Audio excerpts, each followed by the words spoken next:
Welcome to the Golden Triangle University. My name is Jeff Kyba. I'm here to talk to you about the red line theory idea that a particular marker exists within close proximity of nearly all major and significant mineral deposits in the Sten Terrain, including the Golden Triangle. So this map was first presented 10 years ago at the Society of Economic Geology conference in Whistler, and it proposes that this largest exotic terrain land package has a particular pathfinding element that is the contact between two different groups of rocks, and that is what is termed as the red line. And it is proximal to all of the major deposits in this particular group in the Sten Terrain. So, what have we learned over the last 10 years of testing this map, using it, and can we continue to use it to find more? Today I'm going to talk to you about where the origins of this red line map came from, what's changed in the last 10 years. We'll go through a couple type localities in the Golden Triangle of what this actually looks like. We'll ask ourselves at that point, is this actually useful as a targeting tool? And then I'll end it with a case study to demonstrate what I think. I started this red line idea before I even started with the BC government as a regional geologist. That was my dream job, but before that I was in Australia, tasked with Robert Friedland's group, Ivanhoe, Australia, and looking for iron oxide copper gold deposits in the Mount Isa inlier. Really complicated, really old batch of rocks, but we were a really high performance exploration team. We had a well-resourced budget, and my boss had a question to me. He said, well, where's this contact? I think good things are happening around that. Go ahead and map it out. So with an eager set of legs, I got out there and started mapping and putting my boots on the ground, wrote a report. My boss gave the report back to me. It looked like he had bled out on it. He only read half of it. He said, and I thought I was fired for sure. And then he saw the map. He said, perfect. That's exactly what I want to see. So that was a demonstration of my learning curve of technical writing at the time, which continues to this day, but also a demonstration of how powerful you can communicate geology through mapping.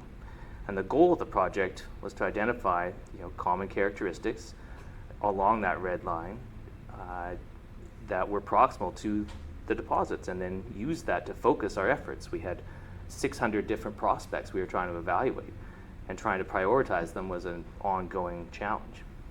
So this is the red line that I was able to compile and present in 2013 at the Society of Economic Geology conference in Whistler. It was a poster, and it was after 2 seasons of field work looking at an array of projects in Northwest BC, and primarily the Golden Triangle.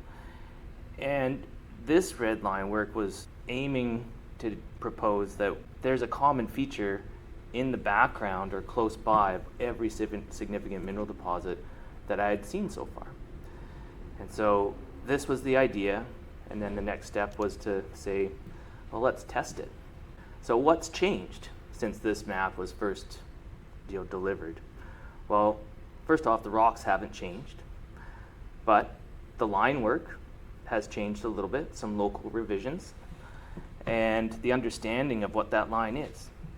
First of all, it's actually the contact between the Stuhini and the Hazelton groups.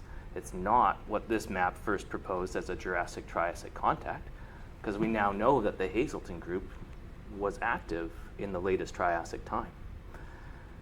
And the understanding of the subtle differences between the Stuhini and Hazelton groups has also changed over this last decade. Now, what hasn't changed? Well, how we go about making maps has not changed. Some digital technology has made it easier, a little bit more information at our fingertips, but as Brimall, John Dillis, and John Profit all write up in their 2006 paper, there's no viable substitute for geologists observing nature up close and mapping what they see. And that is what the red line map was and continues to evolve into the future. This is one of the first photos that really caught my attention and one of my mentors, Joanne Nelson's attention, to say, gee, there's something interesting going on in the vicinity of the GJ copper gold deposit. And Leif Bailey, the project manager for Teck at the time, walked me over to an escarpment and we looked across this valley. He said, you're a regional guy, what do you think of this? And I was like, well, that's different, that's interesting, I'll make a note of it. And sure enough, it is one of the most visible and accessible contacts, which in this case turned out to be a fault, where it's an angular unconformity of volcanic Hazelton group overlying folded Stuhini group sediments below. So let's talk about this red line a little bit more, but before we can do that, we need to step back to a terrain scale. So the Stikine Terrain is a 1,500 by 300 kilometer long island arc assemblage that's exotic to North America and the BC mosaic of the Cordillera. And the only present day island arc that's comparable to the Stikine Terrain is the Philippines. And the reason for that is its width, 300 kilometers wide, is very atypical. You usually have much narrower, simple arc facing directions. Now keep the Philippines in mind when you're thinking about the Stikine Terrain, because the Philippines is a younger, undeformed, not accreted example of a very complex island arc assemblage with opposing subduction zones. Now, Henry Marsden and Derek Thorkelson first proposed that the Stikine Terrain had opposing subduction zones in their early work, and I still think that theory holds true today. But when you're thinking about the Stikine Terrain of British Columbia, it's been accreted to North America, so you're seeing multiple deformation events over hundreds of millions of years, and it's hard to decipher. It's complex, and yet you see the early picture of it in the Philippines. It was complex to begin with. So any tools that we can use to help us understand what's going on here is going to be a real benefit. So let's get right into the BC version. Here's what the Stikine Terrain outline looks like in northern BC, and with the red line on it. The green is the Stikine footprint, the red line is the contact we're interested in. So we're going to build this up from our oldest package to our younger cover sequences. Now our basement rocks, our oldest rocks of the Stikine Terrain, are called the Stikine assemblage. It's made up of volcanic and sedimentary rocks with some plutons and lots of carbonate platforms. This is the basement. Not a lot of economic endowment that I'm aware of in the Stikine assemblage. Next, we have a hiatus and an unconformity, and the arc building package of the Stuhini group happens. And this is where you're setting up the crustal preconditioning for emplacement of a lot of the porphyry and precious metal deposits that we're aware of in the Golden Triangle. What happened in the Stuhini arc? Well, you're looking at lots of big stratovolcanic complexes happening, and you're having volcanic highlands and depositional basin lowlands. These are what some of the rocks look like. They experienced a lot more deformation than younger groups. They're a little bit more primitive, so you have these pyroxene, phenocrysts. You have fresh-looking volcanic piles that are really hard to decipher from the younger piles. Lots of sediments and lots of big volcanic piles that are really difficult to map because those volcanic facies are very intricate. A hiatus and arc volcanism shuts down, and we get to the Hazelton group. And this red line is what separates the Stuhini group from the Hazelton group. Now, what's different about the Hazelton? It's a little bit more evolved. You get a little bit more quartz, but you still have fresh-looking volcanics and a lot of large piles of stratovolcanic complexes, and again, highlands and depositional lowland basins. And what we're looking for, and what this red line is that is a prospecting tool for us, is the base of this Hazelton group that you can see in this lowest picture, where you're seeing in the best preserved and type examples we'll walk through in a moment of a polylithic conglomerate that contains intermediate and felsic intrusive class, and ideally with fragments of mineralized material that then you can chase down. And then our youngest cover sequence is all sedimentary. So our Bowser Lake group and Sustek group sediments, which essentially act as a mask to the underlying Stikine terrain assemblage components. And then last, well, there's our picture of our different sedimentary rocks and assemblages, again, folded and deformed. So during Cretaceous time, this terrain experienced about a 50% shortening through these basinal rocks, according to Carol Evanchik, and you see that in the Skeena fold and thrust belt, and it's beautifully preserved in these Bowser Lake group sediments. Last and not least, and possibly most importantly, are intrusions. So we've had intrusive phases come through all of these different components of the Stikine terrain, and the ones that I've been mostly hunting and focused on testing this red line and looking for are on either side of it. You sometimes find intrusions that are a little bit older than what that red line is, it's below it, and then sometimes you find signatures of them a little bit higher. But generally, you're looking for intrusions that sit mainly hosted in Stuhini rocks, and they would be the record of the earliest pulse of life and arc activity from the Hazelton. So in that 220 and maybe to 190 million year old mark. But those dates are subject to vigorous debate. So you look at this picture and you're thinking, wow, there's a lot going on there. That's complex. Where do we even start? So let's just circle back to our Philippine example. This is the deposit and a stratovolcano called the Tampakan andesitic stratovolcanic complex.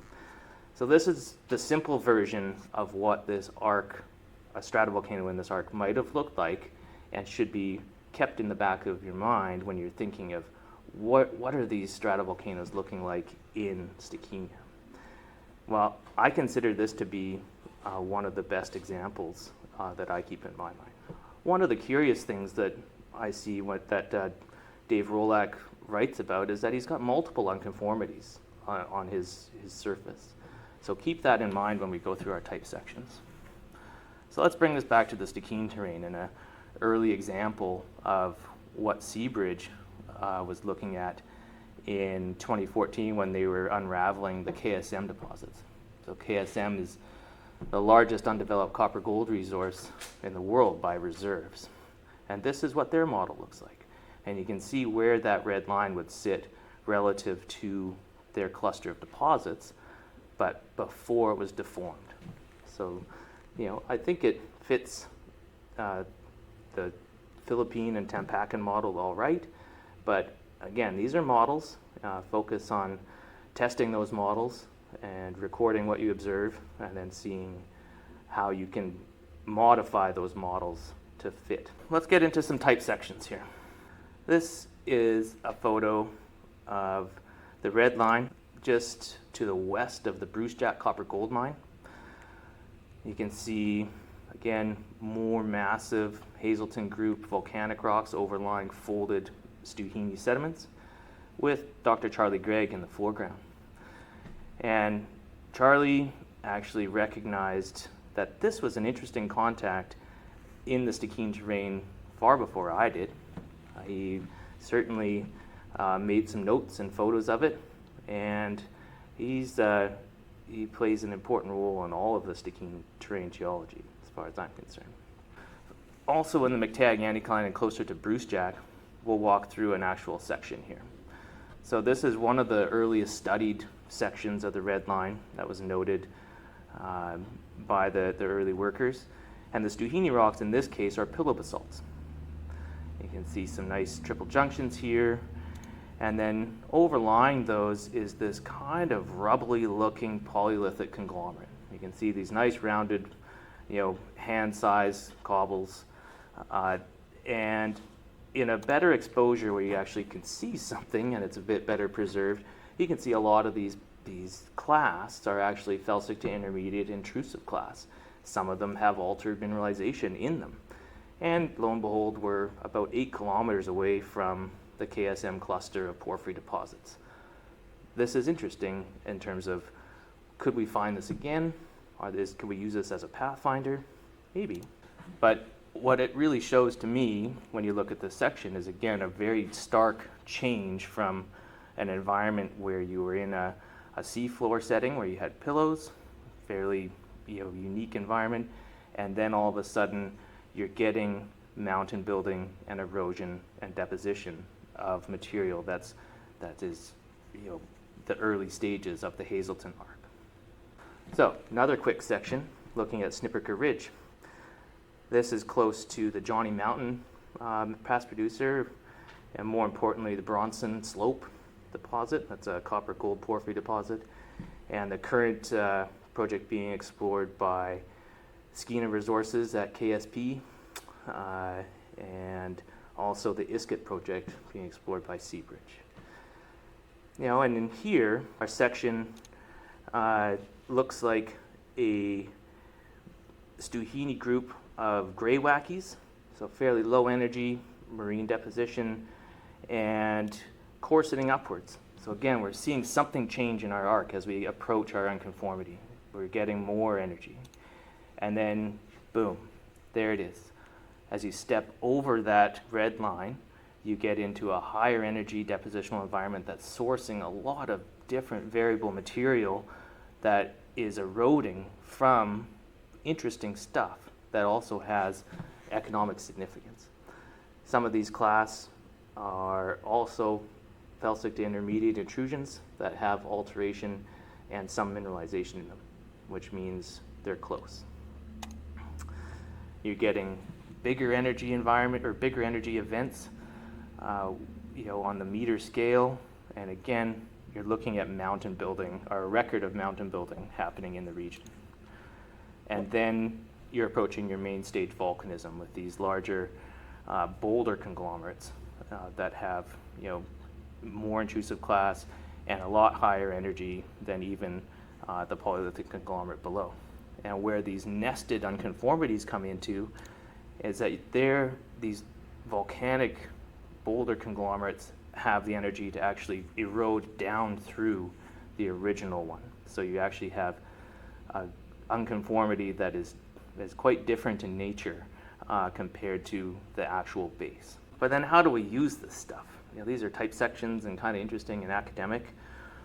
But when I left the Geological Survey and rejoined industry, we started looking at this map as a tool, and a lot of other explorers before me, the geofine consultants, Janine Calder and Dave Malloy, the Millrock guys, Greg Beischer and Phil St. George, recognized, let's use this map as a pathfinder, as a prospecting tool. And then my partners at ArcWest and I, and partners at Sanatana, have taken this a little bit further. And some of these places, you're looking at gaps on the map and saying, I wonder what's happening here. It's sure a lot of undivided Hazelton. It looks like a little inlier within that sea of sediments. What's that doing there? And there's a little snippet of the red line. Well, please meet the Ouiji Project. When Charlie Gregg mapped this area in 1995 for the Geological Survey of Canada, he did recognize that there was a Stuhini-Hazelton contact here, but his work was focused primarily in the northern portion of the property, and he didn't have a lot of time to investigate the southern portion, even though there were a couple mineral showings down there. So when ArcWest took a first pass at this area, we kept the red line in the back of our minds and our eyes open and our boots on the ground, and sure enough, what did we find? We found mungy green pyroxene ferric volcanics overlain by polyolithic conglomerates with mineralized clasts. And we said, sure sounds similar. We have here. It kind of looks like the McTagg anticline exposure, kind of reminds me of the Snipper exposure. And then we started finding more exposures of these polylithic conglomerates with intrusive clasts, more mineralized clasts, and lo and behold, as Santana took on the project and started applying more mapping techniques, we discovered that there's actually a lot more of this red line exposed on the Ouiji inlier. That red line's interesting, but that's not our deposit. It's just getting us in the area. What's really significant was the intrusions that had not been recognized on this property. These are what hosts our deposit. And part of the reason that we started walking this ground was because of this red line. So again, Santana was hot on the trail. They drilled a couple holes in 2022 and demonstrated porphyry-style mineralization of economic grades over short intervals, kind of bench scale intervals, 15 meters at 0.3 grams gold and 0.3% copper. That's interesting. And all signs suggest that you're high in a system, and maybe not just one system. We've got breccias that sit at the delta zone, where those good results came from, but then we also have other breccias that appear to be sampling material from possibly a separate system 2 kilometers away in intrusions that we don't see any record of on surface, but fit with the porphyry model that maybe we're high in the system. And if we needed more evidence of porphyry-style veins in class, there we are, with some decent porphyry grades. And you're thinking, wow, okay, well, if we're high in the system, where is it? Where is it below? So in 2023, when Santana completed their IP survey, their 3D IP survey, they got a whopping anomaly at the junction, which fits right below where the previous drilling from 2022 showed that we should be looking deeper. So it's a 1 by 2 kilometer chargeability high and resistivity low that fits with our model, and the next thing to do is to drill test it. So to wrap it up, what is the red line? Red line is just exploration, baby. It's the travel and purpose of discovery, careful systematic search, and really it's a tool to make our exploration efforts more efficient in such a broad and complex terrain. And with that, I'd like to thank you for your time and your attention. And if you like that, let us know.